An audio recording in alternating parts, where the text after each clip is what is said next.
อ้น่ากินคืออะไรทำไมเนี่ยเอาลงไปกินอยู่ฮะมันเป็นแมงจังเบาๆเดี๋ยวนี้ลูกค้านี่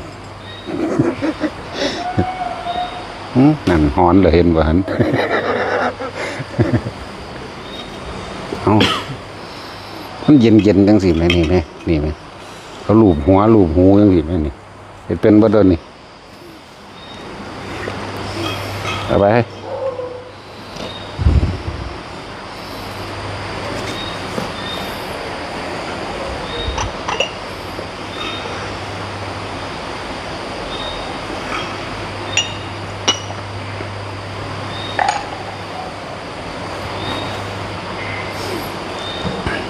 เลย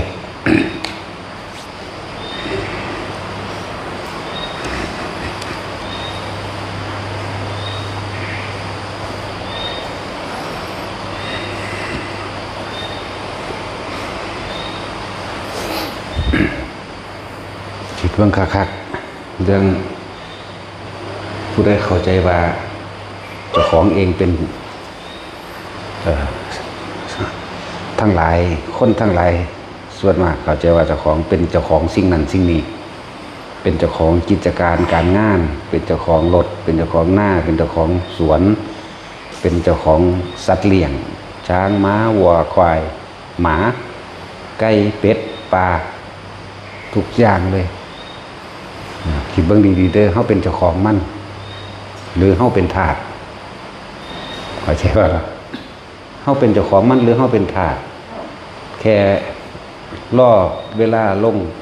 อาญาคือการรับโทษจริงๆแล้วค่ะความจริงมันอยู่ตะมั่นเลยทุกสิ่งทุกอย่างเนาะที่ดินมันก็อยู่เฉพาะที่ดินต้นไม้ก็อยู่เฉพาะต้นไม้ช้างม้าวัวควายหมูเห็ดเป็ดไก่อยู่เฉพาะมันเบิดแต่ว่าตัวเขาเองไปทำความสำคัญมันหมายเข้าใจว่าเขาเป็นเจ้าของมันแต่จริงๆคือทาสรับใส่มันเด้อทาสหรือนักโทษนั่นบ่ล่ะทาสหรือนักโทษ สิไปว่ายังกับของสิ่งอื่นเอาว่าเรื่องผัวเรื่องเมียนี่ผัวกูเมียกูถามบางดีๆผัวกูเมียกูเนาะ บางดีๆเอาไปเป็นเจ้าของมันด้วยนะมันก็ดีเหมือนกันแต่สู้ว่าผู้เมียเขาพอใจผัวเขาหนีไปเอาผู้ใหม่ถ้าว่ามันเป็นเจ้าของเป็นเจ้าของมันนั่นน่ะมันต้องอยู่ในโอวาทไหมเนาะต้องอยู่ในความคำบอกของเฮาหรือเฮาต้องบังคับมันได้ไหม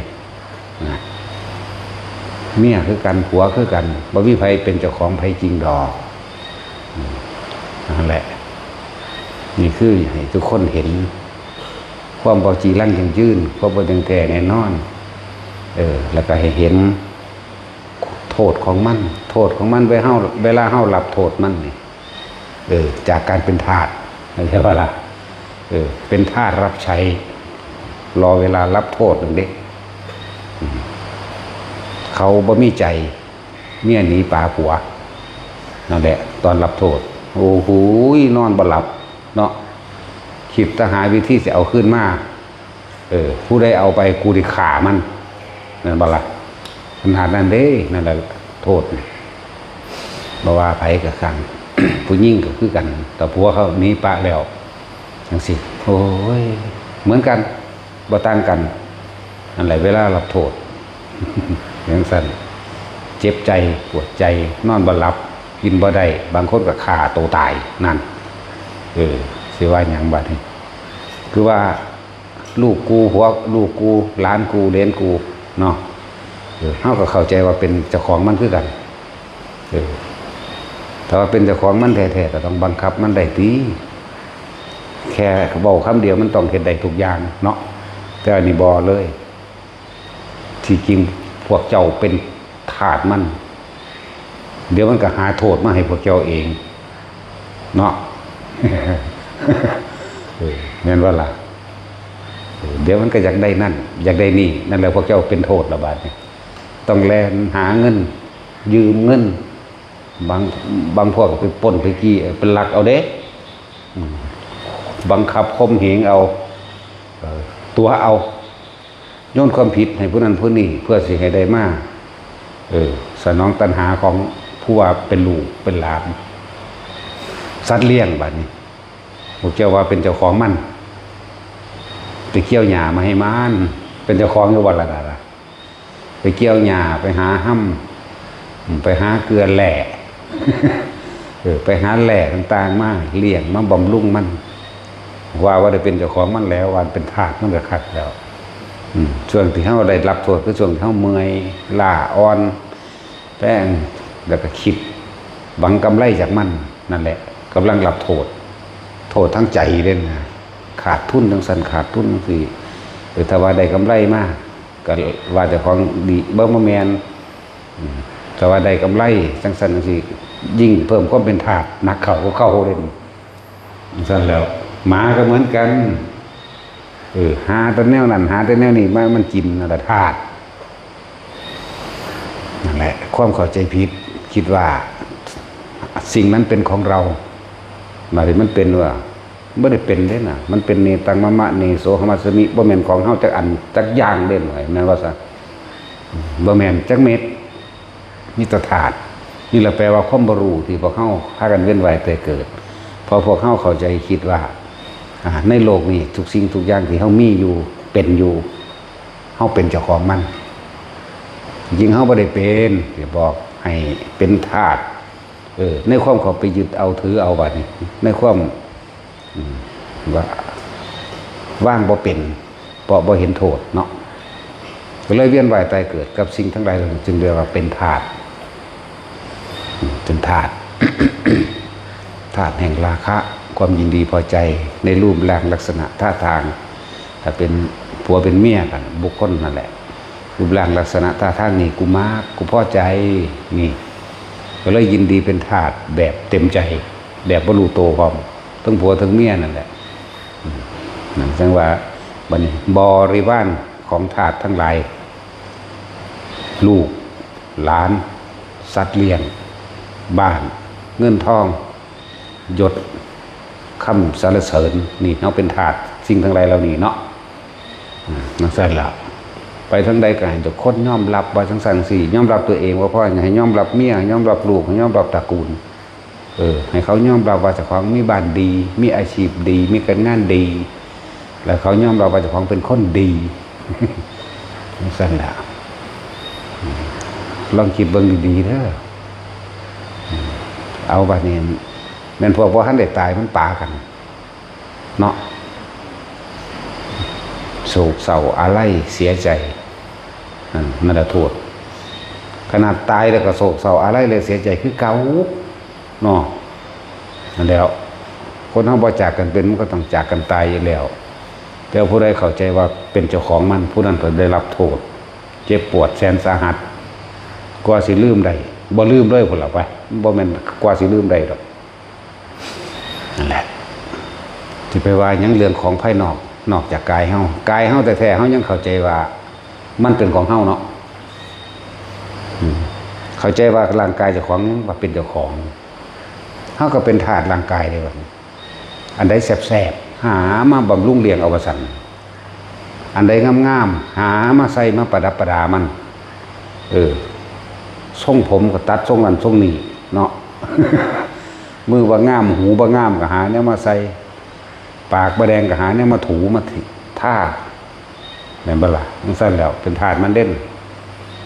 เวลามันให้โทษเด้เจ็บป่วยนี่แต่ว่าเป็นเจ้าของมันก็มันฟังความเฮาอยู่บ่มึงจะเก็บมึงจะปวดแม้มึงจะหิวแม้มึงจะฮ้อนแม้ต้องสั่นแล้วนั่นแหละเวลารับโทษนั่นแหละที่เบามานี่ให้ทุกคนเห็นความบ่จีรังยั่งยืนเห็นความทุกข์ที่เฮากำลังยึดมั่นถือเอาสิ่งทั้งหลายเหล่านั้นว่าเป็นเพราะว่าเฮาถือว่าเฮาเป็นเจ้าของมันนั่นแหละแล้วก็ให้เห็นความบ่จีรังยั่งยืนเห็นอนัตตาพร้อมสิ่งใดเกิดสิ่งนั้นก็ดับอยู่แล้ว ที่มันเป็นทุกข์มันทุกข์เพราะว่ามันบ่เป็นไปได้ดังใจของเฮาอยากให้มันได้ดังใจของเฮาอยากให้มันเป็นแบบนั้นแบบนี้ก็เลยเป็นทุกข์อาไล่อาวรณ์ลำพึงลำพันปรุงแต่งนึกคิดให้มันเป็นไปแบบนั้นแบบนี้ในขณะที่พวกเฮาปรุงแต่งนึกคิดนั่นแหละพบมันเกิดตอนตัวเฮาคิดแล้วแบบนั้นแบบนี้อารมณ์ก็ปนไปนำเด้อารมณ์พอใจกับบ่พอใจนั่นแหละสิเป็นอารมณ์ใดที่สิหาอุเบกขานี่ยากเหลือเกินที่สิมีความรู้สึกว่าเฉยๆนี่ยากเฉยแต่ปากแต่ว่าทางในมันเหิบอยู่ก็มีเนาะนั่นเสร็จแล้วให้เห็นโทษของความยึดมั่นถือมั่นตัวเองเด้อให้เห็นโทษของคำว่าอาสวะเด้ออาสวะแปลว่าอารมณ์ความรู้สึกที่ยังคล้องอยู่กับสิ่งทั้งหลายทั้งปวงคำว่าคล้องอยู่มันเกิดมีอยู่ในความพอใจนั่นแหละการในเมื่อคล้องอยู่เกี่ยวอยู่ปรารถนาอยู่ในความพอใจความไม่พอใจแม้นไม่ปรารถนาก็จักได้มาเพราะต้นเหตุสาเหตุมันมาจากความพอใจความยินดีความพอใจราคะความยินดีพอใจในรูปในรสในกลิ่นในเสียงสัมผัสการพบรู้สึกทางกายนี่มันพอใจเมื่อพอใจก็ไหลสู่อารมณ์คืออาสวะอันเองความยินดีพอใจตัวเดียวนั่นแหละอาสวะความบ่พอใจมันบ่จากใดก็ใดคือเก่านั่นแหละอันนั้นเลยให้เห็นโทษแต่เฮาบ่ฟังธรรมะพระพุทธเจ้าบ่เห็นเด้บ่เห็นเลยความยึดมั่นถือมั่นต่างๆบ่บ่งจักเลยว่าคือหยังอารมณ์ความรู้สึกที่พอใจอยู่นั่นแหละว่ายึดมั่นถือมั่นก็ว่าสั่นพวกเขามาคิดพิจารณาคักๆโลดสิ่งใดเกิดสิ่งนั้นดับแม่นบ่ล่ะบ่รู้จักอย่างคนเฮาอยู่นี่เห็นคนตายมาบ่แห้งล่ะปู่ย่าตายายของเฮาเองตายมาหลายแล้วเฮาก็เห็นอยู่แต่มีใครอยากให้ตายบ่มีเด้เพราะว่าเป็นบุคคลที่รักที่พอใจถ้าบุคคลที่ไม่รักไม่พอใจเด้โอ้ยสมน้ำหน้ามึงตายนะแม่นั่นก็ไปของเกี่ยวในอารมณ์นั่นคือเขาเหตุเกิดเพราะความพอใจนั่นแหละความไม่พอใจจึงจักได้มานั่นบ่ล่ะแต่คนที่เฮาสร้างเฮาบ่พอใจนั่นแหละจังให้เขาตายจังสั่นจังซี่นั่นแหละกำลังเป็นโทษเนาะโทษแต่ของเองนั่นแหละรับเองจังว่าพิจารณาเบิ่งคักๆอย่าคิดว่าเจ้าของเป็นสิ่งเป็นเจ้าของสิ่งทั้งหลายทั้งปวงแท้จริงแล้วเนาะเป็นทาสล่ออาญาคือโทษอันเกิดจากความก็ไปถือเอาว่านั่นคือของเราเป็นของเรานั่นจะเป็นเจ้าของหอดสื่อเสียงหมดแล้วจากเขาต้องย่องเจ้าของว่าเจ้าของดีเนาะไปทั้งใดก็อย่างเขาว่าดีก็เลยเหตุก็เลยเป็นถาดแห่งความดีทั้งหลายแล้วเป็นดีปลอมได้ว่าแม่นดีจริงดีปลอมฝืนเฮ็ดก็ว่าเพื่ออยากให้เขายกย่องว่าเจ้าของดีนั่นสั้นแหละสมมติว่าเฮ็ดดีน้ำเขาโดยความหมายว่าอยากให้เขาว่าดีแต่สุว่าเขาเฮ็ดผิดใจมากกับว่าอีนี่ละคุณบักนี่ละคุณกับว่าได้เนาะนั่นมันบ่แม่นดีจริงมันก็เลยย่างกันพวกดีปลอมบ่คือคนดีจริงเด้คนดีจริงเขาบ่ได้ทำเพื่อสิได้หวังเอาความดีเด้แต่ว่าเป็นปกติของเขาที่เขาเฮ็ดเด้คนเคยซอยเหลือคนนั้นไผกระสังเขาบ่เลือกเด้บ่เลือกว่าผู้ใดเป็นแบบใดอันใดพอซอยใดก็ซอยไปโลดรถติดลมก็ไปซุกขึ้นซอยกันบ่มีเงินค่ารถก็เอาให้บ่มีอาหารก็เอาให้กินนั่นนี่เฮ็ดไปเลยนั่นเป็นปกติเขาเด้นั่นน่ะบ่ได้ว่าผู้นี้สิมาย่องกูผู้นี้สิมาด่ากูบ่ว่าเด้บ่ได้เกี่ยวกันเป็นปกตินั่นแหละส่วนพวกดีปลอมคือเสแสร้งแกล้งทำมันสิทำได้นานสักเพียงใดพวกเสแสร้งแกล้งทำนะเสแสร้งแกล้งทำก็ยกตนเป็นคนสำคัญเนาะก็ทั้งสั่นจริงแท้แน่นอนอยู่แล้วล่ะเนี่ยขนาดความดีก็ยังอยากเป็นเจ้าของนั่นแหละฉันว่าให้ทุกคนคิด ถึงว่าเฮากำลังเป็นถาดสิ่งใดแน่คิดว่าทั้งเบิดทั้งปวงเฮาเป็นถาดของทุกสิ่งทุกอย่างเลยทุกอย่างเอาที่มองเห็นชัดเจนนี่ก็ได้หลายคนเป็นถาดลูกอยู่เดี๋ยวนี้ก็เลยเนาะ เห็นชัดเจนเลยมันสิไปเรียนหยังเนาะยืมเงินให้ผู้มีอยู่แล้วก็เอาให้นั่นแหละผู้บ่มีก็ไปหายืมเอาที่ดินที่ดอนที่สวนที่บ้านที่เฮือนหรือเอารถเอาหยังที่มีอยู่แล้วไปจำนองจำนองนั่นแหละทาสอยากว่าล่ะ อันนี้แค่บริวารมันนึงเด่นนี่จากบ่คนเอิ้นว่าถ้าว่าเรื่องม่านคนเอิ้นว่าเสนาม่านบริวารแห่งหมู่ม่านทั้งหลายหรือเสนาม่านทั้งหลายนี่อันก็เกิดจากตัวใดขึ้นก้อนหมู่เอาราคะความยินดีพอใจในรูปในรสในกลิ่นในเสียงสัมผัสทางกายไหลเข้าสู่อารมณ์คืออาสวะมีความยินดีพอใจหรือคล้องอยู่กับความพอใจอารมณ์นั่นแหละเขาเป็นธาตุตัวนี้ นั่นแหละฮะที่บ้านนี้ผู้บ่าวหรือผู้สาวตะกี้บ่ฮู้จักกันเนาะบัดนี้ฮู้จักกันแล้วมีความพอใจกูมักแบบนี้ก็เข้าไปจีบเขาล่ะเห็นบ่ล่ะจีบเขาแล้วได้กันแล้วบัดนี้ก็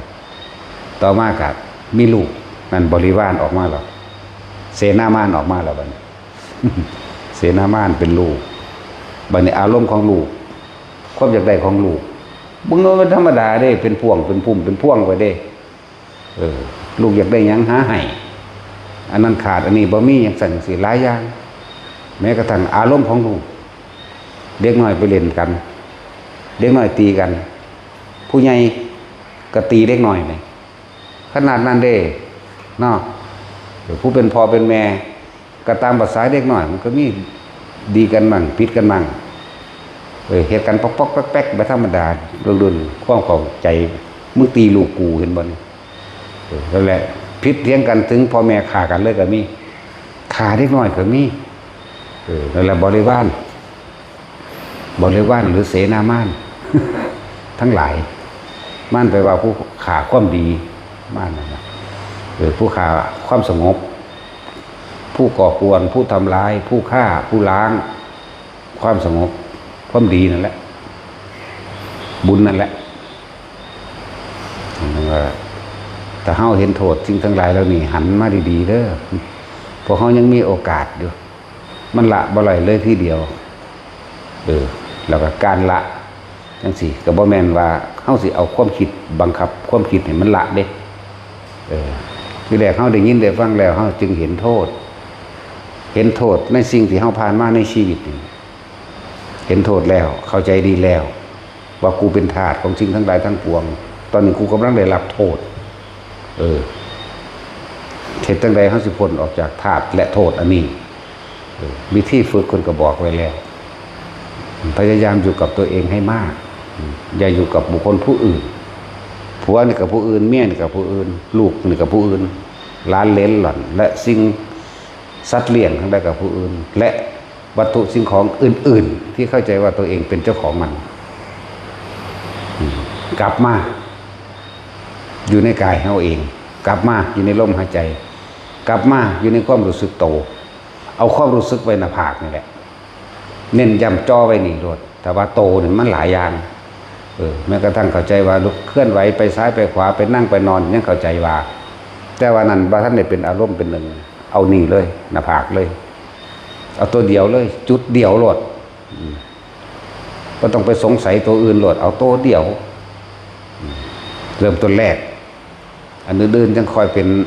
เคลื่อนไหวไปยังเข้าใจดอกว่ามันความรู้สึกบ่ออกจากกายบ่แม่นรู้สึกว่าทำนั้นทำนี่ดิความรู้สึกอันนิ่มๆนวลๆอยู่นี่แม่ถ้ามันไหลขึ้นไปทั้งหัวก็รู้สึกว่าทั้งหัวมันไหลมากลางอกก็รู้สึกว่ากลางอกมาท้องก็รู้สึกว่าท้องนี่แม่แต่ว่าจุดเริ่มต้นของเฮาเอารู้สึกนี่เฮาสิใส่หลักสูตรเดียวนี่ล่ะบาด ฐานที่ตั้งแห่งจิตเพื่อให้จิตตั้งมั่นเพื่อบ่ให้ความคิดมันไหลออกไปหาบุคคลสัตว์สิ่งของอันเป็นผู้อื่นของนอกถึงได้เอาฐานนี่ซะก่อนตัวเดียว แต่ทุกคนถ้าเฮาอยู่ในฐานนี้ความคิดเฮาบ่ไปหาผู้อื่นดอก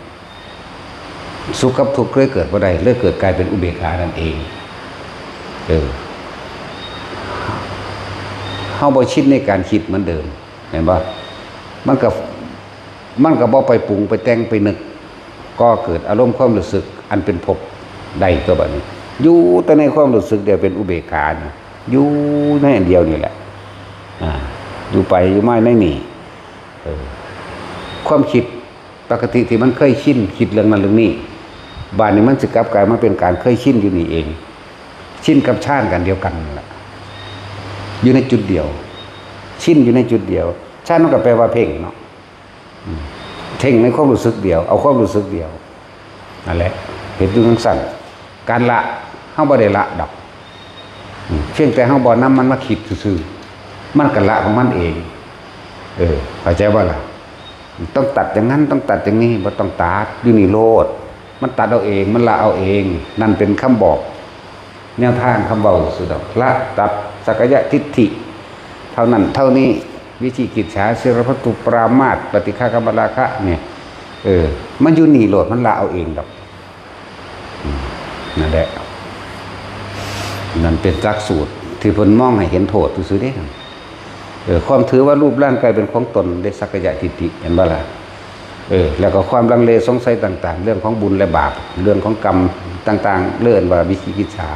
สงสัยไปเบิดทุกเรื่องสงสัยเรื่องบาปสงสัยเรื่องบุญมันเสือพระตุปารามาสก็คือว่าศีลไม่บริสุทธิ์เห็นบ่ล่ะเนี่ยอันนี้เป็นคำแล้วเพิ่นก็บอกโทษของการถือรูปร่างกายว่าเป็นของเจ้าของก็เป็นทุกข์เป็นโทษเป็นธาตุเห็นว่านี่ของมันเวียนว่ายตายเกิดเพราะเข้าใจว่านี่เป็นของตนแน่นี่เป็นวิธีบอกซื่อวิธีที่ฉาความลังเลสงสัยต่างๆสงสัยเรื่องบาปสงสัยเรื่องบุญบาปบุญมีจริงหรือบ่มีจริงแบบนั้นแบบนี้หลายอย่างแน่แล้วก็เป็นโทษความลังเลสงสัยทั้งหลายเป็นโทษเพราะความสงสัยคือการคิดหาเหตุหาผลมาสรุปลงได้นี่เป็นโทษเฮาบ่ฮู้จักโทษในขณะที่เฮาคิดแต่ก็เกิดอารมณ์พอใจมั่งไม่พอใจมั่งผิดมั่งถูกมั่งตัดสินนั่นนี่ถูกมั่งหลายอย่างนั่นบ่ล่ะแล้วก็โทษของการเป็นผู้ไม่มีศีลเรียกว่าศีลตุปรามาสถ้าฆ่าคนฆ่าสัตว์ต่างๆรังแกเบียดเบียนหรือบ่ว่าทุกอย่างนั่นแหละเฮ็ดให้อายุสั้นทันตายนี่โทษของมันเพราะเฮาเป็นทาสเข้าใจว่าล่ะนี่มันแตกออกจากกายก่อนเด้อฟังดีๆเด้อเริ่มต้นมันสักกายทิฏฐิคือถือว่ารูปร่างกายเป็นของเจ้าของนี่ถือว่าขันธ์5เป็นของเจ้าของรูปเวทนาสัญญาสังขารวิญญาณเป็นของเจ้าของจักบ่ล่ะเนี่ยสักกายทิฏฐิแปลว่าจังซี่เลยมีความสงสัยมากเลยทำผิดศีลก็มีเห็นบ่เมื่อทำผิดแล้วก็หรือสิ่งใดบ่ได้ดังใจเกิดการปฏิฆะอาฆาตกันเป็นตัวที่4ไปล่ะกิเลสเพราะหยังเพราะเรียกว่ากามราคะนี่ความยินดีพอใจในรูปรสกลิ่นเสียงในบุคคลสัตว์สิ่งของนี่กามราคะอันบ่จังซั่นตัวจากจังมารูปราคะนี่พอใจไปในรูปแล้วนั่นอรูปราคะพอใจในสิ่งที่ไม่ใช่รูปแม้คืออารมณ์นั่นเองจักบ่ล่ะมันบ่ได้มีรูปหรอกแต่ว่าเวลาเฮาคิดถึงผู้สาวผู้บ่าวนี่เฮามีอารมณ์บ่มีตัวมันคิดเนาะนั่นจังซั่นตัวแล้วรูปอรูป กับปาไปรูปราคะอรูปราคะมานะเกิดความถือความเห็นของเจ้าของเป็นใหญ่ด้วยมานะทิฏฐิถือความคิดเห็นของเป็นใหญ่เรื่องถือใจเจ้าของแบบเป็นใหญ่นะแล้วก็จังมามีอุทจักกุทจะอยู่เมื่อถือใจเป็นใหญ่ยังมีความฟุ้งซ่านรำคาญหงุดหงิดอยู่นะอวิชชาคุ้มตัวสุดท้ายนี่เพิ่นให้มองเห็นโทษตัวนี้เด้เพิ่นนึกว่าให้ละเนาะให้ละสักกายทิฏฐิวิจิกิจฉาศีลตุปรามาสปฏิฆากรรมราคะรูปราคะอรูปราคะมานะทิฏฐิอุทธัจจะและอวิชชาเพิ่นว่าให้ละนี่เป็นวิธีสอนเป็นวิธีแนะให้เห็นโทษแต่ว่าละจริงๆไม่ใช่คิดเนาะถ้าคิดก็คือยังไม่ใช่ละ งงวะมันจะงงอยู่ดอกว่าบ่มีสมอง เพียงแต่ว่าเราไม่นำสิ่งทั้งหลายทั้งปวงที่ว่ามานี่เข้ามาคิดนั่นแหละคือการละเพราะว่าการได้ยินได้ฟังมันเกิดปัญญารู้แจ้งเห็นจริงตามความเป็นจริง โดยความเห็นสรุปลงแล้วทุกอย่างทั้งปวงเป็นอนิจจังเป็นอนัตตาล้วนแล้วแต่เป็นของบ่ยีรังยังยืนนั่นแหละเขาสรุปลงแล้วว่าทุกอย่างเกิดกับดับเท่านั้นมีความเกิดขึ้นเป็นธรรมดามีความแตกดับเป็นธรรมดาเขาสรุปลงคักแล้วแต่ว่าเหตุจังใดเขาสิหยุดคิดนึกปรุงแต่งในสิ่งทั้งหลายทั้งปวงเหล่านี้ได้เนาะนั่นแล้วเหตุจังใดเขาสิหยุดคิดว่าร่างกายเป็นของกูใดเนี่ยเหตุจังใดเขาสิหยุดในการสงสัยลังเลสงสัยวิธีคิดช้าใดเหตุจังใดศีลสิบริสุทธิ์นั่นนี่นะว่าเนี่ยเสรวัตถุปรามาสเพิ่นแปลว่ารูปคำศีลฉาบฉวยศีลกสินบริสุทธิ์คักๆนั่นแหละยังมีความคิดอยากทำลายผู้อื่นอยู่นั่นแหละอยากได้ดีไม่เป็นเบิดนั่นแหละนั่นแหละเหตุจังใดเฮาสิละปฏิฆะอาฆาตบาดหมางกับผู้นั้นผู้นี้ได้เหตุใดเฮาสิละความพอใจในรูปรสกลิ่นเสียงนั้นได้กามราคะเหตุจังใดเฮาสิละพวกรูปต่างๆอรูปต่างๆรูปราคะความยินดีพอใจในรูปนั่นแหละในรูปบุคคลสัตว์สิ่งของอรูปราคะความยินดีพอใจในอารมณ์รสชาติจักว่านั่นแล้วเห็นใดเขาจะละความเห็นผิดใดถือมานะทิฏฐินั่นแหละเห็นใดเขาสิละอุทจักความฟุ้งซ่านรำคาญใดเห็นใดเขาสิละอวิชชาใดนี่ความหมายเพิ่นว่าให้ละนี่หลักสูตรที่จริงบานี้ถ้าเฮาเข้าใจคำว่าถ้าเฮาอยู่กับตัวเองการไม่นำสิ่งทั้งหลายทั้งปวงเหล่านี้เข้ามาคิดนี่นั่นคือการละเข้าใจว่านี่เป็นภาษาบอกภาษาพูดภาษาเขียนการไม่นำเรื่องตนเองขึ้นมาก่อนหมู่เลยพอทุกอย่างจิตแตกออกจากคำว่าตนเองก่อนสักกายทิฏฐิก่อนแตกออกจากตรงนี้ก่อนเปรียกว่านี่เฮ็ดจังใดเฮาสิละมันได้นี่ก็เลยว่าบ่ต้องไปคิดถึงมันตัวมันก็ละของมันเองนั่นแหละ มันก็เลยหาวิธีพวกเฮาอยู่เฉพาะจุดใดจุดหนึ่งเพื่อจะเห็นสิ่งทั้งใดทั้งปวงมีความเกิดเป็นธรรมดาเคลื่อนไหวเปลี่ยนแปลงและแตกดับสูญสลายเป็นธรรมดาบัดนี้เฮาเข้าใจดีแล้วนี่เมื่อเข้าใจดีแล้วเฮ็ดจังใดเฮาสิบ่คิดมากเพิ่นก็เลยหาวิธีว่าให้เพ่งอยู่หรือทำให้จิตตั้งมั่นเป็นสมาธิเนี่ยนั่นแหละวิธีฝึกวิธีของเพิ่นเลยเอาลมหายใจละง่ายที่สุดถ้าเฮาอยู่กับลมหายใจเฮาเคยคิดอยู่กับลมเข้าลมออกนึงไหมเห็นบ่ล่ะบ่แม่นว่าไปคิดสิละสิตัดสิขาดนึงเลยอยู่กับลมเข้าลมออกมันก็แน่นิ่งเป็นสมาธิเนี่ยเริ่มว่าจิตตั้งมั่นบัดนี้บ่มั่นใจก็เลยว่าเฮ็ดฐานที่ตั้งแห่งจิตตั้งหม่องใดก็เลยบอกเพ่งอยู่ในความรู้สึกอันเดียวนี่ก็คือเอาอุณาโลมนี่แหละตรงกลางระหว่างคิ้วระหว่างหน้าผากมันคิ้วกับหน้าผากก็ต่อกันนั่นแหละก็เลยว่าให้อยู่หม่องเดียวนี่แหละถ้าเวลาใดเฮาอยู่ในลมหายใจของเฮาใดสำหรับแยกแยะบัดนี้สำหรับคนที่อยู่ในลมหายใจกับลมหายใจกับอาการปิติอันเกิดขึ้นตรงกลางระหว่างคิ้วใดนี่เรียกว่าปฐมฌานซ้ำนี่ก็มันก็ละมาเบิดแล้วล่ะเข้าใจบ่นี่บ่ว่าสักกายทิฏฐิบ่ว่าหยังก็แล้วแต่เพราะว่าความคิดของเฮาบ่ไปสร้างภพสร้างชาติบ่ไปสร้างอารมณ์บ่ไปก่อเหตุยุดเหตุใดแล้วเข้ามาลมกับอุณาโลมนี่ต่อมาสมมุติบ่สมมุติล่ะคนที่เข้าใจดีแล้วว่านี่วิตกคิดถึงนึกถึงลมเข้าและลมออกวิจารณ์ประคองไว้บ่ไปคิดถึงตัวอื่นบ่ซ้อใส่บ่สงสัยตัวอื่นอีกปีติเกิดนี่เกิดขึ้นตรงกลางระหว่างนี่ใดนี่เรียกว่าปฐมฌานต่อมาทุติยฌานเป็นจังไดขั้นที่สองความรู้สึกสิเฮาเริ่มถิ่มความคิดอย่างอื่นได้อีกอย่างวันนี้บ่คิดถึงลมนี่ตะกี้คิดฟุ้งซ่านกระจายไปเบิดแต่ว่าต่อมามาคิดถึงลมกับอุณาโลมมันเกิดนี่เอิ้นว่าเป็นปฐมชั้นที่หนึ่งต่อมา แม้กระทั่งคิดถึงลมมันก็บ่คิดแต่ว่าปราศจากความคิดถึงอย่างอื่นแม้กระทั่งลมก็บ่มีเลยไปเอาความรู้สึกกลางหน้าผากนี่คือเป็นขั้นที่สองจิตร่วมเข้ามาอีกตะกี้มันยังมีคิดถึงลมเข้าออกบัดนี้บ่คิดเด้ร่วมเข้ามาเลยเป็นหนึ่งเดินจิตร่วมก็คือมันบ่กระจายความคิดนั่นแหละมันบ่ไปคิดถึงผัวถึงเมียถึงลูกถึงหลานเหลนหล่อนบ่ได้ไปคิดถึงทรัพย์สมบัติบ่ได้คิดถึงเรื่องใดมันบ่คิดเลยร่วมเป็นหนึ่งเลยมาทำความรู้สึกตัวอยู่ณจุดเดียวที่เดียวเป็นหนึ่งเอกคตาจิตเอกคตารมณ์ร่วมแล้วเป็นอารมณ์เป็นหนึ่งหนึ่งตรงนี้ต้องเป็นอุเบกขาเท่านั้นเข้าใจว่าล่ะมันเป็นสั่นบอกว่าทุกคนเนี่ยเฮาบ่ต้องไปอีหยังมากมายหรอกบ่ต้องไปละอีหยังกับมันดอกขอให้อยู่กับความรู้สึกเดียวใดจิตหนึ่งจิตเดียวจิตกับผู้รู้ผู้รู้กับจิตรู้หยังรู้สึกตัวรู้สึกว่ามันน่วงอยู่นี่แต่สิว่ารู้สึกตัว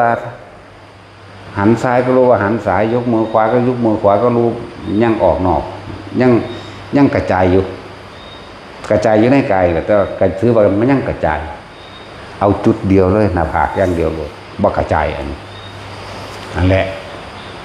มันละเอาเองดอกบ่ต้องเฮ็ดหยังกับมันมันยังสิเกิดขึ้นกับสร้างบ่จะนำเขามาคิดพวกไปป่าไปดงพวกหรือบ่ดงบ่ป่าก็สร้างเถอะพวกอยู่ใดก็สร้างเถอะอยู่ในวัดนี่ก็ตามเดินจงกรมอยู่ก็ตามนั่งอยู่ก็ตามยืนเดินนอนนั่งแต่เฮาอยู่ในจุดเดียวใดแม้นอะไรจะเกิดขึ้นไม่นำสิ่งที่เกิดขึ้นเข้ามาคิดทุกเกิดบ่ได้ความคิดก็คือความสงสัยว่ามันคือหยังอันนั้นนี่อันอะไรมันคิดแล้วมันปรุงมันแต่งแล้วนั่นบ่ล่ะพบเกิดแล้วถ้ามีอารมณ์เกิดไปนำจากบ่ล่ะพบเกิดเราได้นั่นเรียกว่าเน้นย้ำแต่ละคนเขาเอาปีติเดียวคือตัวนี้ความรู้สึกเดียวในตัวนี้ในระหว่างกลางหน้าผากเขาเองที่นี่แม้นมีสิ่งใดสิ่งหนึ่งอุบัติขึ้นเป็นอุปะก็คืออุบัติขึ้นจาระนี่อุบัติขึ้นสมาธิอุปจารสมาธิหมายถึงว่าสิ่งที่อุบัติขึ้นเพื่อที่จะเฮ็ดให้เฮาวันไหวมีนิมิตต่างๆที่เกิดขึ้นนิมิตแปลว่าเครื่องหมายที่เฮาเห็นนิมิตก็คือเครื่องหมายที่เฮาเห็นนี่แหละจังว่าเป็นหยังหลวงพ่อเน้นย้ำให้ทุกคนทำสมาธิแบบลืมตาให้มื่นตาบ่ให้หลับตาเพราะว่าสิใส่วิธีการโยงใจเข้าไปสู่ภายในเอาเองที่เฮามื่นตาเอาสำหรับคนที่มีฌาน2เป็นขั้น2อยู่แล้วมีเฉพาะความรู้สึกนวงอยู่ระหว่างกลางหน้าผากข้างนี้เด้อแม้เฮาจะเดินไปก็ช่างเห็นคนนั้นคนนี้เดินมาเขาคุยกันอย่างมากเอาทั้งยินเสียงทั้งเห็นโตเขาคุยกันอย่างมากถ้าเฮาบ่นำเรื่องของเขาคุยหรือเฮาบ่นำบุคคลนั้นเขามาคิดเอิ้นว่าจิตตั้งมั่นอยู่เหมือนเดิมเอิ้นว่าบ่หวั่นไหวก็ถูกเข้าใจบ่ล่ะนั่นแหละเอิ้นว่าจิตตั้งมั่นไม่หวั่นไหวมันเกิดบ่ได้ถ้าเฮาบ่นำสิ่งเหล่านั้นมาคิดแหมมันทอนี่นึงเด้พวกเจ้าหูก็ได้ยินกินก็ได้เอารูปรสกลิ่นเสียงเอารสว่าท่านได้ก็ได้เอาคนเขาย่างมา 2-3 คนเขาคุยกันวากมั่งหูเฮาก็ยินตาเฮาก็เห็นเขาเนาะหรือเอาเขาเฮ็ดนั่งกินอยู่มันจังได้กินพร้อม เขากำลังพัดนั่นพัดนี่โปงเลงเพิ่งคุยกันอยู่ถ้าเฮาบ่นำเรื่องที่เขาคุยนำเรื่องที่เขาเฮ็ดนำกลิ่นที่เขานั่นเขามาคิดมันเกิดบ่ได้เด้จักว่ามันเกิดบ่ได้ให้มันใจโลดที่มันเกิดเพราะว่าพวกเจ้าไปคิดน้ำเขานั่นออกไปแล้วไปปรุงไปแต่งน้ำเขาแล้วนั่นเฮ็ดจังได๋ต้องสิควบคุมความคิดได้นี่แหละวิธีควบคุมความคิดก็คืออยู่ในตัวเดียวนี่แหละบ่ให้มันคิดจิตคิดจิตเกิดเด้อถ้าไม่คิดก็บ่มีเชื่อให้เกิดการเกิดขึ้นมาได้หรอกหมายถึงว่าทุกคนฝึกทำให้บ่อยทำให้มากแล้วก็เกิดความเคยชินเองชิน ชินในการเป็นคนบ่เรื่องมากเป็นคนบ่ประสาทเป็นคนบ่จุกอยู่จู่จุกจิกความนั้นความนี้แกบ่ล่ะบัดนี้เฮาฝึกอยู่จังซี่แล้วมันก็ชินเขามันก็เป็นบ่ได้สนใจทั้งหลายเหล่านั้นนั่นแหละนี่คือพูดถึงว่าคนที่เฮ็ดเป็นแล้วนองๆอยู่นี่เป็นแล้วถึงยินเสียงหยังก็สร้างบ่นำเข้ามาคิดเห็นรูปหยังก็ตามบ่นำเข้ามาคิดเห็นบุคคลสัตว์สิ่งของบ่นำเข้ามาคิดเห็นต้นไม้ภูเขาแม้กระทั่งสัมผัสร่างกายมันลมร้อนลมหนาวมันรู้โดยสัญญากายของมันอยู่ดอกมันฮู้อยู่ดอกว่าร้อนบ่หนาวแต่ว่าสิปรุงแต่งไปเฮ็ดหยังนี่นั่นแหละมันสิน้อมเข้าสู่ภายในได้บัดนี้เด้อเมื่อเฮาเห็นชินกับภายนอกแล้วนี่ภายนอกคือตาเฮาเห็นเดี๋ยวนี้หูเฮายินเดี๋ยวนี้ได้กินเดี๋ยวนี้ฮู้แล้วว่ากลิ่นสมมุติว่ากลิ่นมันมาจากต้นเหตุใดที่มันเป็นกลิ่นมาอ๋อเขาผัดข้าวเขาผัดหมูผัดกะเพราไก่เนาะมันเลยบ่ได้สงสัยเป็นธรรมดาตามันเห็นอยู่แล้วหูมันก็ยินอยู่แล้วหูดังมันก็ได้กลิ่นอยู่แล้วเนาะ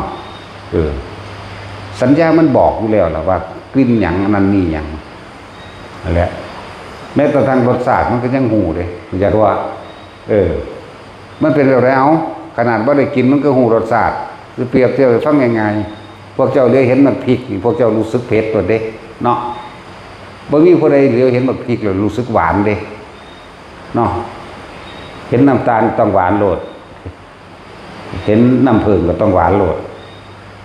แล้วก็หวานต่างกันได้ระหว่างน้ำตาลกับน้ำผึ้งเนี่ยสัญญามันบอกอยู่นี่ก็สิปรุงแต่งนึกอยากไปเห็นหยังเนาะ ต่อมาโดยภายในแบบนี้มันรับตากระช่างมื่นตาอยู่ก็ตามเข้าไปนิมิตภายในเครื่องหมายที่จะปรากฏขึ้นภายในหมายถึงว่าปัญหาต้นเหตุอันเป็นวัตถุบ่ได้ตัวอย่างง่ายๆคือแสงสว่างน้อยใหญ่กระช่างมันเนี่ยถ้าเขาเห็นซื่อๆมันว่าเกิดมากสิถ้าเขาบ่นำไปคิดความสงสัยหรือจิตมันสิไปหาภพหาศาสตร์ทั้งไหนมาเกิดได้กันเห็นป่ะล่ะแสงสีเขียวแสงสีเหลืองแสงสีแดงแสงสีหยังก็แล้วแต่แม้กระทั่งแสงสีดำก็ยังมีหูจักบ่มีดำนิ่มยุบยับเรียกว่าดำเรียกว่าอะไรทั้งสั้นถ้าเฮาบ่คิดนี่เลยจึงบอกว่าเฮาเห็นภายนอกเฮาได้ยินภายนอกได้กลิ่นภายนอกภายในก็บ่ต่างกันดอกแต่ว่าเฮาอยู่ในความรู้สึกเหมือนเดิมหมายว่านี่อยู่ในความรู้สึกอันเดียวนี่เหมือนเดิมบ่ว่านอกบ่ว่าในอย่านำนิมิตต่างๆนิมิตรูปนิมิตกลิ่นนิมิตเสียงแต่อย่านำเข้ามาคิดจบอยู่แค่นี้นึงเด้เพราะฉะนั้นสิพากันไปละไปตัดอย่างมันยากนั่นเป็นภาษาสอนภาษาพูดภาษาเขียนเพื่อให้เกิดความเข้าใจเป็นการสื่อสารละจริงๆคือไม่คิดถ้ายังคิดอยู่ไม่ใช่ละจากว่าละ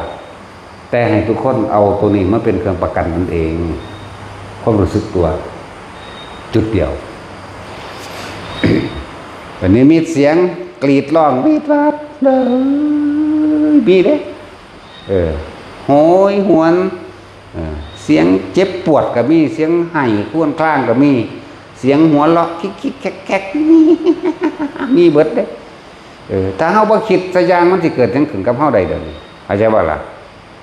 ถ้าคิดมันก็ย่านทั้งตัวนั่นจังซั่นเนาะมีสองอย่างแต่ว่าย่านอย่างเดียวก็ได้เฮาเอาตัวเองเป็นประกันอันตัวนึงเสียงประหลาดนี่ย่างหาเบิ่งรถให้เฮาก็ดีเฮ็ดให้เฮากล้าไปหาเบิ่งกูต้องพิสูจน์ได้มันเป็นเสียงหยังโลดนกบางตัวก็คือคนไห้นี่เด้แอ้คือคนไห้นกก็ดีทั้งสั้นแล้วเฮาไปพิสูจน์อารมณ์เกิดบ่เกิดเด้ไปซื่อๆเด้บ่ได้คิดว่ามันสิหยังทั้งสิ้นสัญญามันบอกก็พาไปตามที่มันเสียงมันมาเห็นแล้วก็แล้วเด้เห็นแล้วก็รู้ซื่อๆนี่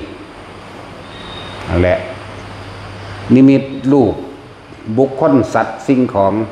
เทวดาอินทร์พรหมเปรตพญพญานาคครุฑกินนรกกินนรีกีเลนสารพัดแต่มันสิเกิดขึ้นมาเฮาก็บ่คิดจบล่ะบ่มีหยังนิมิตเสียงก็เหมือนกันเสียงหัวเราะคิกๆแก๊กๆเสียงแปลกประหลาดเสียงเฮาก็บ่รู้ภาษามีเฮาบ่ได้ไปว่ามันบอกกันหยังบ่กูคือบ่เข้าใจก็บ่ว่าเด้รูปภาพก็ไม่เที่ยงเกิดขึ้นแล้วก็ดับไปเสียงก็ไม่เที่ยงเกิดแล้วก็ดับไปไม่ใช่พูดแต่เรื่องเก่าจากว่าล่ะเสียงสวดมนต์ดังมาตั้งฟ้าหูว่ามันม่วนมันไพเราะเพราะพริ้งกินใจขนาดใดก็รู้แต่ว่าเลยคิดจะไปอยากมาหยังบ่คิดซะอย่างนี่แหมดูรสกินเสียงจังซั่นล่ะมันกลิ่นเน่าเหม็นสัญญามันบอกความจำในความรู้สึกของมันบอกอยู่ดอกเหม็นอันนี้คือเหม็นซากศพเหม็นสาบสาง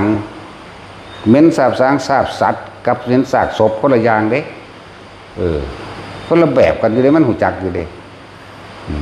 แต่เฮาบ่คิดมันจบอยู่หม่องการบ่คิดนี่เด้แต่เอาความรู้สึกมาเป็นตัวอยู่นั่นน่ะวิธีฝึกเฮาก็เลยฝึกไปอยู่ไปเลิ่นว่านิมิตภายนอกกับนิมิตภายในไม่ต่างกันถ้าเราไม่นำเข้ามาคิดถ้าคิดแล้วก็ไม่ต่างกันเหมือนกันเป็นเหตุเป็นปัจจัยให้เกิดอารมณ์ความรู้สึกพอใจมั่งไม่พอใจมั่งเป็นภพเป็นชาติจากว่าล่ะภพก่อนทั้งชาติเด้จากว่าตายแล้วได้จะไปเกิดอันใหม่นั่นชาติแปลว่าเกิดจากว่าภพคือความรู้สึกความรู้สึกนี่บรรยายออกมาทางใดทิฏฐุปาทานเอาความเห็นตัวเองมาเป็นใหญ่เนี่ยเสียงเขาตปาทานจากการได้ยินได้ฟังได้รู้ได้เห็นนั่นกามปทานนี่พอใจในรูปในรสในเสียงและไม่พอใจก็เพราะเกิดจากความพอใจความไม่พอใจก็เกิดจากความพอใจนี่แหละจากว่าล่ะอัตตวาทุปทานความรู้สึกนี่นั่นแล้วนี่แต่ภพจากว่าล่ะอารมณ์ความรู้สึกเกิดขึ้นแล้วภพเกิดแล้วเด้แต่ตายปุ๊บชาติไปเกิดเลยจากบนตายปุ๊บนั่นมันไปเกิดเลยเด้พวกเจ้าเอ๋ยมันไปเกิดหอดก้อนตายหุ่นจากบ่พบมันเกิดหอดก้อนตายหุ่นเด้อมันสร้างไว้ก้อนตายเหลือแต่ว่าถ้าตายปุ๊บมันจะไปเลยตั้งเป็นชาติชรามรณะโสกปริเทวทุกขะอุปายาตต่างๆย่อมอาศัยซึ่งกันและกันด้วยเหตุเช่นนี้มีแบบปฏิจจสมุปบาทอันหนึ่งเลยย่อๆเขามาย่อเอาตัวเหตุจังใดเขาสิบ่เกิดอารมณ์เลยได้นี่ที่ฝึกให้ทุกคนเข้าใจอย่างนี้เหตุจังใดสิบ่เกิดอารมณ์เพราะว่าอารมณ์มันคือภพถ้าหยุดภพได้เหตุจังใดมันสิบ่เกิดอารมณ์คือหยุดคิดนั่นเองทั้งเบิดนี่คือถ้าสิเว้าไปตามภาษาสื่อสารให้เข้าใจวิธีที่เฮาฝึกนี่เป็นการละโอรัมภาคิยสังโยชน์5เลยทีเดียวบอกอีกแบบนึงเพิ่นว่าอนาคามีเลยทีเดียวเด้พวกเฮาเฮ็ดอยู่อนาคามีเลยอยู่หม้องนี้อนาคามีเลยโลดจิตบ่มีราคะมันสิไปไสล่ะแม่นว่าซั่นไม่มีราคะบ่มีความยินดีบ่มีความพอใจในรูปรสกลิ่นเสียงแล้วนั่นล่ะถ้ามันละรูปแล้วอารูปมันก็อารูปมันก็ละของมันเองตัวจักบ่ล่ะรูปาราคะถูกละแล้วนี่เพราะว่าเฮาบ่นำเขามาคิดมันอยู่นี่แล้วนี่จะอารูปาราคะก็ถูกละไปด้วยอารมณ์ความรู้สึกเขาไม่เกิดเพราะทุกอย่างคนเฮาอาศัยรูปหรือสักยะทิฏฐิก็ว่าอาศัยรูปนั่นแหละรูปบุคคลสัตว์สิ่งของมันเป็นเครื่องต้นน้ำคิดเห็นบ่คือเฮาเข้าใจว่างัวกูหน่อยเนาะงัวกูนั่น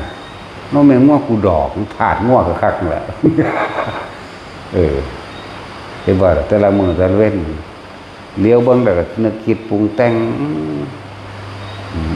ถ้ามันตอนนี้ราคาเป็นจังซั่นราคาจังซี่เนาะถ้ามันอ้วนขึ้นเท่านั้นเท่านี้ซื้อมาเท่านี้เท่านั้นไล่ไปเด้จังซั่นล่ะธาตุมันก็คักว่าแต่ตายตอนที่เฮาคิดถึงงัวอยู่นั่นจังมันสิเป็นงัวหรือสิไปเป็นเปรตหรือสิไปหยังกันแน่เด้อนั่นเด้อยู่ที่อารมณ์คิดสุดท้ายเด้อารมณ์คิดสุดท้ายความคิดก็เกิดอารมณ์ นั่นแหละสุดท้ายมันจะไปแบบไหนง่วงก็อ้วนเนาะแต่ว่าราคาตนคือถือศูนย์ขึ้น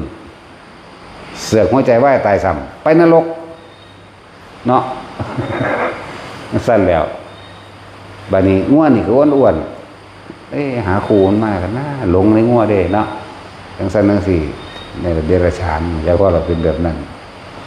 ดีว่าดีสักสิพลาดตรงใดสุว่าไปหาซื้อมักดอกง่วงตัวนี้แต่ว่าสร้างมันแพงเด็กต้องได้แสดงเนาะทั้งสั้นแล้วอยากได้อะไรเปรตแต่ว่าพวกพ่อก็เป็นจังว่าพวกเข้าศิละแบบไรก็ละแบบอยู่ในความรู้สึกเดียวเนี่ยพ่อแค่นี้ไม่ต้องไปเห็นอย่างอื่นอีกดอกไม่ต้องไปตัดมันดอกอันนั้นมันเป็นภาษาการสื่อสารให้เกิดความเข้าใจพวกเราต้องละสังโยชน์3เป็นโสดาบันนั้นมี3โสดาเนาะเพื่อนบอกเรื่องหลักสูตรเรียนมันเยอะมากเนาะสัตตุคตะปรมะโสดาเป็นผู้เกิดอีกไม่เกิน7 ชาติว่าไม่มีภพที่8ก็ว่าไปยังมามีโกรังโกรัสโสดาอีกได้บัดเกิดอีกไม่เกิน3 ชาติเอกพิชีเกิดอีก1 ชาติว่าพูดน่ะตัวโสดากับ3โสดาล่ะนั่นก็สั่นสกิทาฆ่ากันยังมามีอีกอยู่ บัดนี้เป็นผู้มาคราวเดียวว่าต้องสั่นตัวและหลายอย่างแต่สิเว้าเรื่องจังซี่แล้ว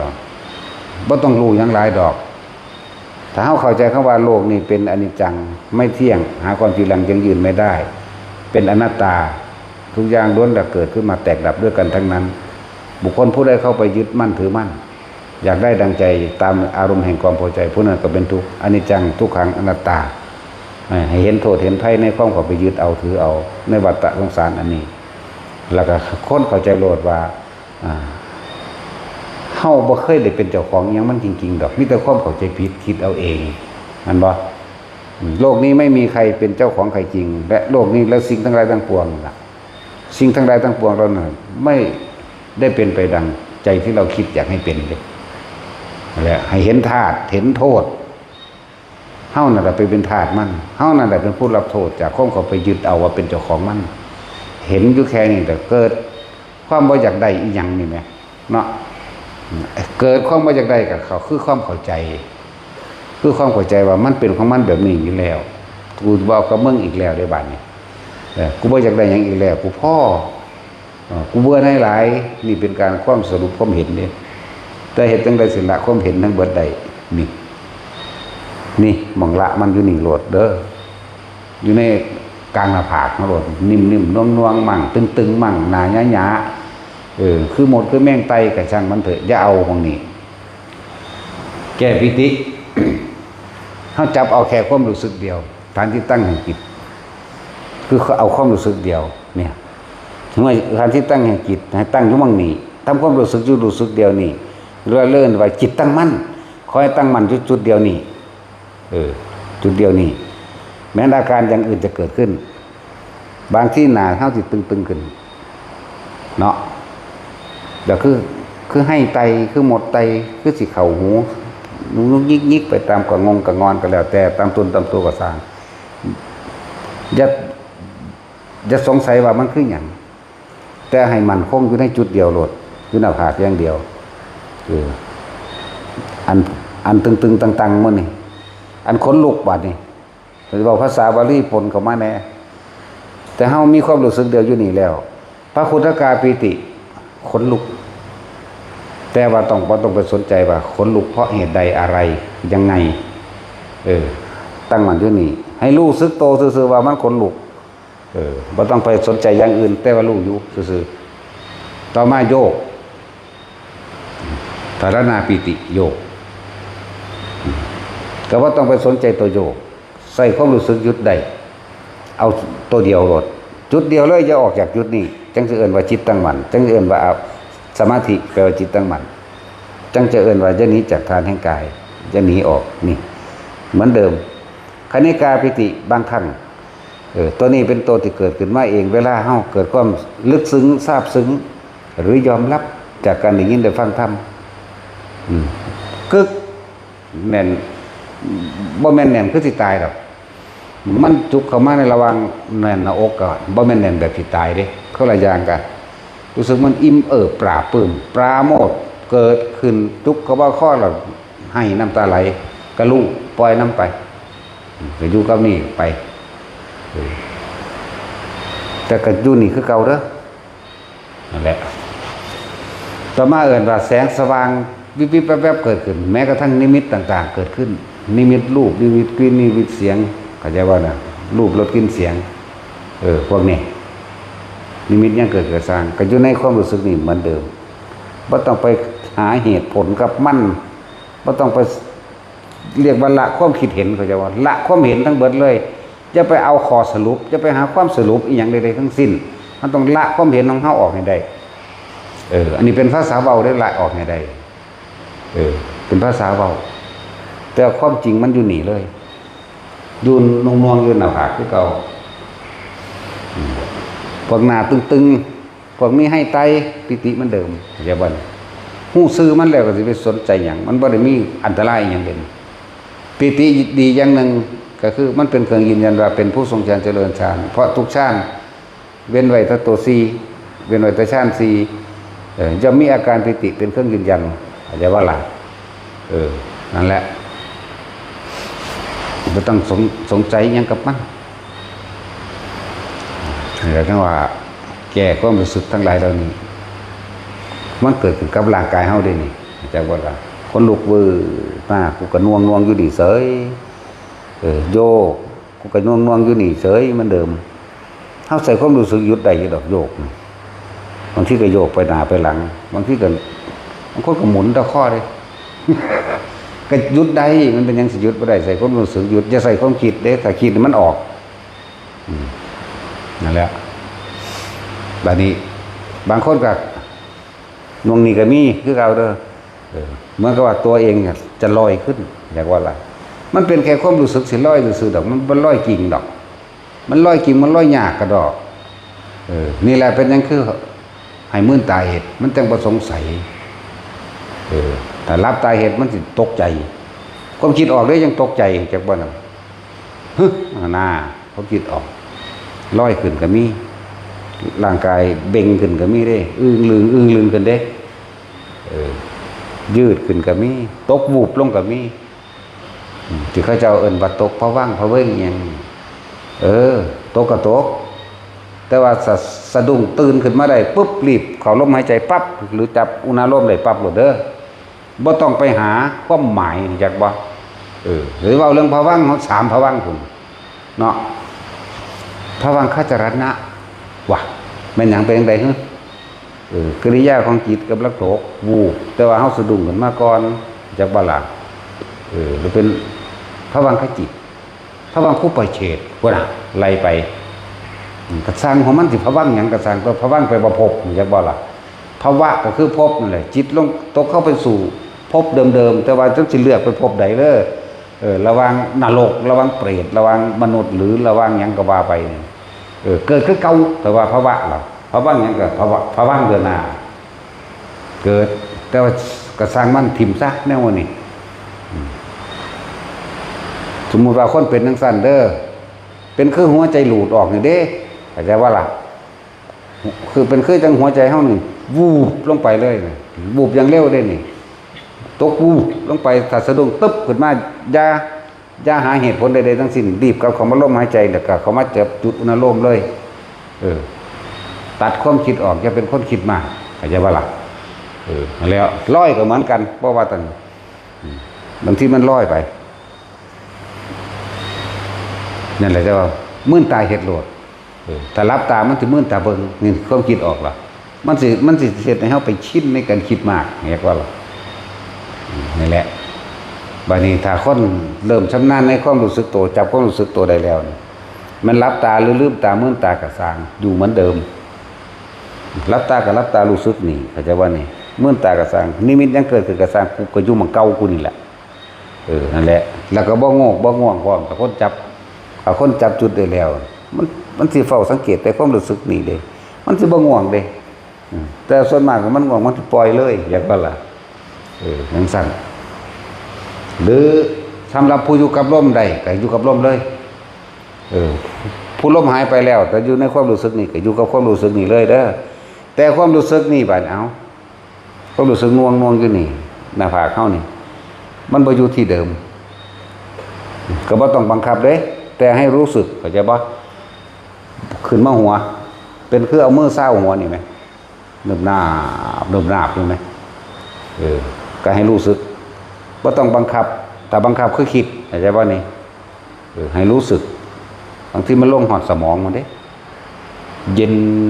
ลึกๆในสมองแม้นว่าจะเกิดการเห็นกระดานหัวกะโหลกเจ้าของกระสังบ่ต้องไปปรุงแต่งความคิดใส่เด้ว่าต้องใดๆทั้งสิ้นบางทีมันก็เคลื่อนลงมาระหว่างทำอกก็อยู่ระหว่างทำกลางอกเลยบ่แม่นจุดเดียวเด้ระหว่างตรงทำกลางอกเป็นกว้างๆเข้าใจวะเป็นเต็มอกเลยเป็นกว้างๆบางทีมันก็เคลื่อนลงมาระหว่างหน้าท้องเฮาก็รู้สึกเข้าใจว่านี่บ่ต้องไปปรุงแต่งแล้วก็บ่ต้องไปคิดนึกบ่ต้องไปแทรกแซงบ่ต้องไปกลุ่มมันว่ามาอยู่นี่แค่รู้สึกไปกับมันเฉยๆนั่นแหละสำหรับผู้เคลื่อนสำหรับผู้ไม่เคลื่อนก็อยู่หม่องเก่าเลยบางคนสิมีลมหายใจนี่กับจุดนี้คู่กันเลยมันบ่ไปหม่องอื่นก็ให้อยู่จุดนี้กับลมกับนี่คู่กันเลยเด้อแม้ยังสิเกิดขึ้นก็เหมือนเดิมอย่าออกจากจุดนี้จุดเดิมน่ะของเองนั่นแหละ นั่นแหละนี่คือวิธีละไม่ใช่การคิดเรียกว่าอะไรอันต่างๆที่ว่าละอย่างนั้นละอย่างนี้เนี่ยเพิ่นสื่อสารให้พวกเฮาเข้าใจซื่อเพิ่นบอกให้เฮาเห็นโทษของการถือมั่นยึดมั่นถือมั่นให้รูปร่างกายเป็นของเจ้าของถ้ามันยึดเจ้าของแล้วก็ยึดผู้อื่นพร้อมเมียกูผัวกูลูกกูหมากูแมวกูโลดนี่แตกกระแหนงออกเป็นบริวารเป็นเสนาม่านจากว่าล่ะสั่น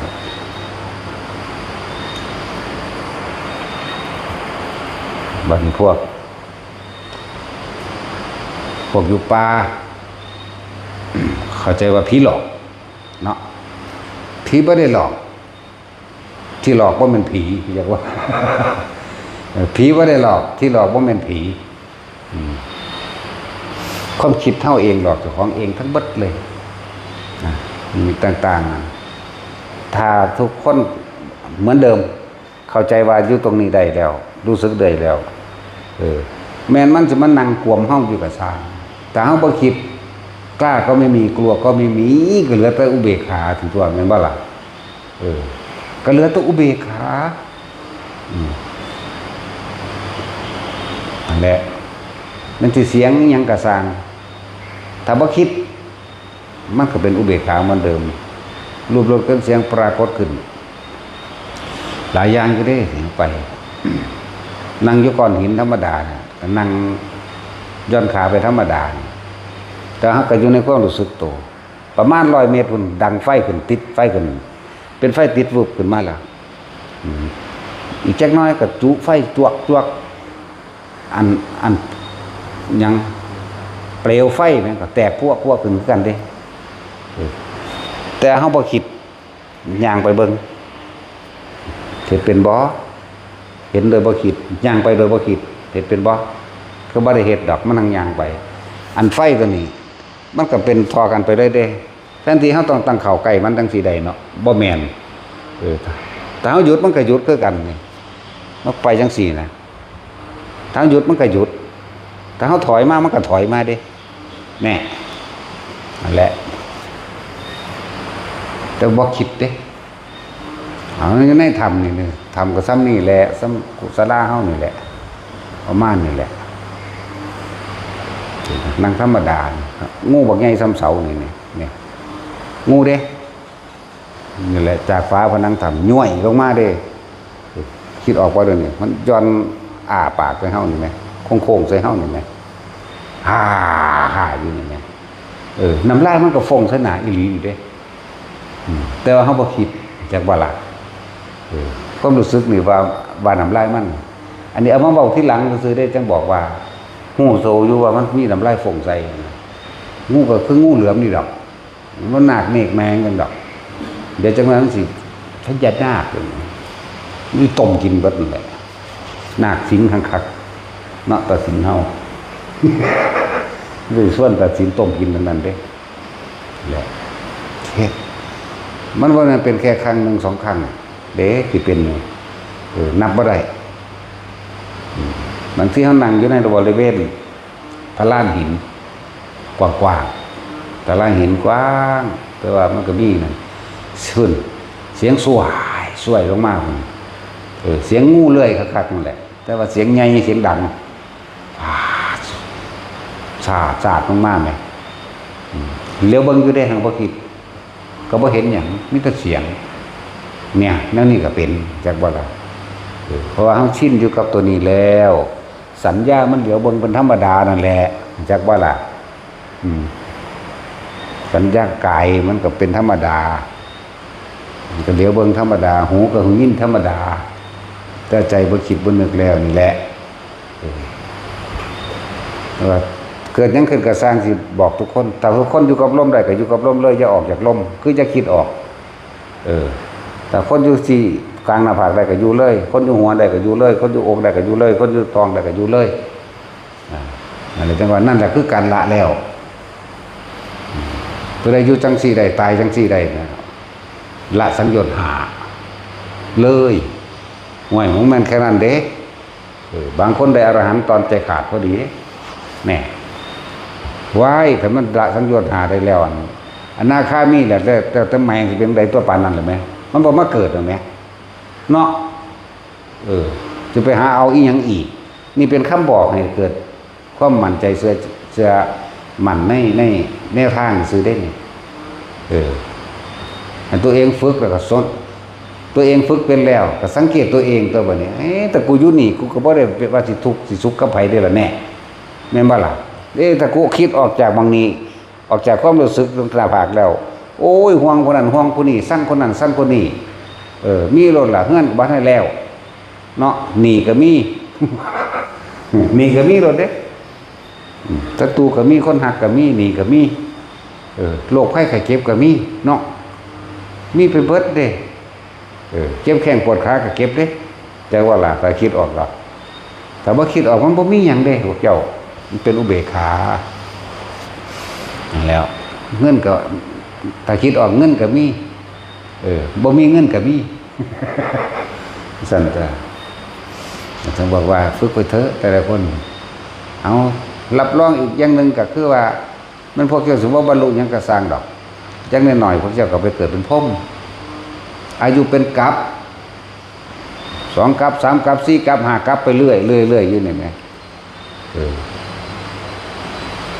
มันบ่ได้ตกต่ำดอกเกิดจากพรหมสั้นที่1เลื่อนเป็นที่2ก็ได้เลื่อนเป็นที่3ก็ได้จากบ่นี้เพราะเฮาอาศัยหยังอาศัยพระปัญญาของพระพุทธเจ้ามาเป็นเครื่องแนะนำได้นี่พระปัญญาของพระพุทธเจ้าเป็นเครื่องบอกพวกเฮาเองบ่คือตะกี้พระพุทธเจ้าว่าท่านได้เกิดคำว่าอนิจจังทุกขังอนัตตาคำว่ายึดมั่นถือมั่นบ่ท่านได้เกิดบ่ท่านได้โทษบ่ท่านได้เห็นโทษรู้โทษแห่งความยึดจากบ่ล่ะหมู่ฤาษีจะอาราธดาบทนี่เขาเจ้าสิเขาไปตั้งมั่นหรือยึดมั่นถือมั่นในความสงบจุดเดียวเป็นที่สุดแห่งทุกข์แล้วมันก็สุดอีหลีแต่ว่ามันไม่เที่ยงเพราะว่าปัญญามันบ่เกิดเขาเป็นนิ่งติดในความสงบตัวนั้นอย่างเดียวนะติดอยู่ในฌานอย่างเดียวนั่นแหละคือเพ่งอยู่ในอารมณ์อันเป็นหนึ่งอย่างเดียวสิบ่ยอมเข้ามาสิบ่ยอมเห็นตามความจริงว่าแม้ความสงบก็ไม่เที่ยงอีกมันเบิดอายุมันก็ลงมาเกิดเด้จากว่าล่ะมันบ่เห็นว่ารูปร่างกายไม่เที่ยงบ่กี่ลังอย่างนี้มันบ่เห็นเด้มันมีแต่สิเข้าไปสงบอย่างเดียวติดสมาธิอย่างเดียวติดสงบอย่างเดียวติดสมถะอย่างเดียวก็ว่าไปบ่เดินโดยปัญญาของพวกเฮานี่มีการเดินปัญญาพร้อมการพิจารณามั่งสงบมั่งพิจารณามั่งสงบมั่งเดี๋ยวพวกเฮาเฮ็ดอยู่เดี๋ยวนี้เข้าใจบ่ล่ะจังซั่นแหละเรื่องว่าสมถะกับวิปัสสนาตีคู่กันเนี่ยเป็นของคู่กัน เพราะเขาเจ้ามิตรสมถะอย่างเดียวผู้ติดในอรูปฌานแค่ว่าอากาศบ่สุขก็ติดอยู่มังหันแหละก็มันสงบอีหลีมันบ่ทุกข์อีหลีตอนนั้นเป็นจังซั่นแหละเขาเจ้าก็เลยต้องกลับมาเกิดใหม่แต่เฮาอาศัยแสงสว่างหรือแนวทางหรือความรู้ของพระพุทธเจ้าเข้าไปวันนี้เฮาไปเกิดอยู่ในพรหมก็ตามจะมีการสนทนาธรรมกัน หรือสิ่งที่เฮาจดจำไว้ได้จากโลกมนุษย์นี่จากบัดนี้โดยธรรมจักรก็ตามอนัตตลกนัสูตรก็ตามอธิตตปริยายะก็ตามอนิจจังทุกขังอนัตตาก็ตามใครควรเองโดยลำพังบรรลุในระหว่างทำการที่เป็นพรหมสันใดก็สร้างบ่ว่าแต่อนาคามีก็บรรลุเลยก็ได้ก็มีในทั้งว่าบัดนี้เฮาพิจารณาใครควรไปเลยเลื่อนขั้นไปเลยก็มีบ่แม่นแต่ว่าสิตกลงมาเพราะเฮาอาศัยปัญญาของพระพุทธเจ้าเป็นเครื่องนำทางนั่นแล้วพวกนั้นเขาเจ้าบ่ได้เห็นโดยธรรมชาติมันบ่เห็นอนิจจังทุกขังอนัตตาพวกเขาเจ้าที่เป็นว่าอาราดาบทหรืออุตกะดาบทแม้กระทั่งอสิตมุนีเก่งกโมสุดละในสมัยนั้นเกิดในเนวสัญญานาสัญญาอายุตั้งหลายอสงไขยบ่ได้หูมาขิงสัมบัติจากของสิลงมาลงนรกใหม่อยู่เด้มาเกิดอยู่เด้ที่บอกให้นั่นแล้วก็ยังสั้นแต่พวกเขาอาศัยคำแนะนำของพระพุทธเจ้ายังสั้นบางคนเขาคิดเอาเองบ่เป็นเบ้าอยู่ผู้เดียวก็เลยเนาะบ่เคยคิดบ่เรื่องธรรมะอยู่ผู้เดียวหรือคิดตั้งแต่เรื่องราคะตอนเฮาบ่ทันได้รู้จักหยังเฮาก็คิดอยากได้อยากดีอยากมีอยู่ผู้เดียวเฮาก็ยังคิดได้เนาะบัดนี้ได้ยินได้ฟังแล้วเฮาก็สิบ่ใครควรได้คือกันบ่ก็ว่าคิดได้คือกันบ่วิปัสสนาก็คิดเอาซะก่อนเบิดทั้งนั้นแหละมันบ่ปัวไปเลยดอกไผก็ดีวิปัสสนึกก่อนล่ะมันจังหน้าเนาะหรือมาคุยเขาพวกว่านั่นนี่จะมาเว้ารัดเอาหลายเนาะเมื่อที่จับเอาแกนมันนิพพานอย่างเดียวต่อไปก็ดีมันก็เริ่มต้นไปตั้งแต่ปืนดินนี่แหละนั่นแหละ มันก็คิดหาเหตุหาผลของมันนั่นแหละเดี๋ยวมันก็หาเหตุทางมันก็มาลงตนกับความรู้ของพระพุทธเจ้าก็ยอมรับมันเมื่อยอมรับมันดีแล้วก็หาเครื่องอยู่เท่านั้นเด้นั่นแหละเอาธรรมทานเกียนทาไม่ละ นะโมตัสสะ